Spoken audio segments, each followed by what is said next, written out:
Хора, сега ще изиграме една игра на мъртвата Грани, която е много гадна и страховита.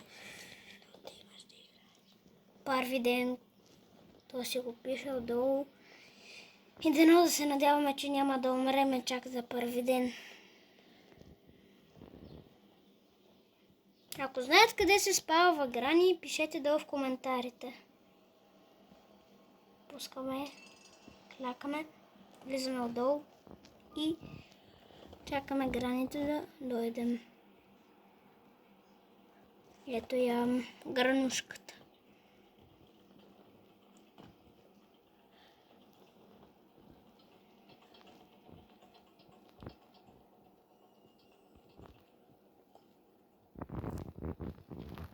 Както знаете, мене малко ме е страх от такива неща и не смея да излизам.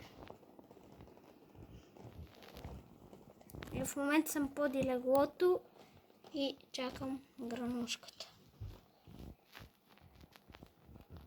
Брат, кажи ми дали да излезна. Да излезна ли?